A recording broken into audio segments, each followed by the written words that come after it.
Welcome back to my YouTube channel.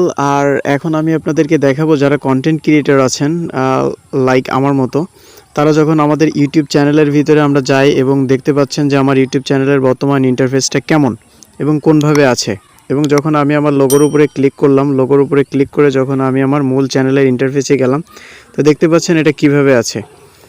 এখন আপনি আপনার যদি এই পুরো ইন্টারফেসটা চেঞ্জ করতে চান, লাইক এই যেভাবে আছে এই ইন্টারফেসগুলো যদি চেঞ্জ করতে চান, যদি আপডেট করতে চান, তাহলে আমরা অনেক কন্টেন্ট ক্রিয়েটর আছি যারা অনেক দিন ধরে ঠিক এভাবেই আমাদের ইয়াগুলো আছে, আমাদের ইন্টারফেসগুলো আছে এবং আমরা এভাবেই আমাদের ইন্টারফেসগুলো ব্যবহার করতেছি। তো চলুন কিভাবে এই ইন্টারফেসটাকে আপডেট করা যায় দেখিয়ে দিই।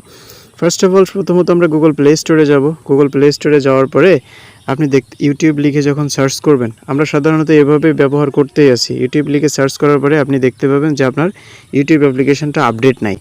তো আপনি কি করবেন, আপনার ইউটিউব অ্যাপ্লিকেশনটা আপডেট করে ফেলবেন। তো এখন আমার ইউটিউব অ্যাপ্লিকেশন যেটা আছে এটা আপডেট হচ্ছে, একটু ওয়েট করি আমরা সবাই।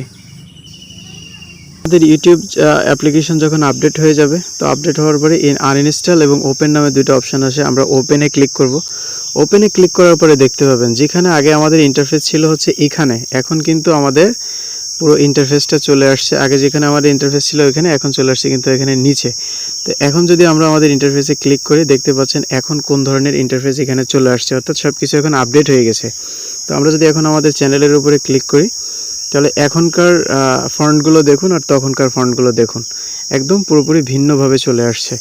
এবং অ্যানালাইটিক্স থেকে আপনারা বিভিন্ন ধরনের তথ্য দেখে নিতে পারবেন ইউটিউব সংক্রান্ত। সো এই ছিল ভিডিও।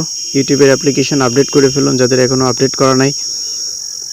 ভিডিওটি ভালো লাগলে লাইক, কমেন্ট এবং সাবস্ক্রাইব করতে পারেন।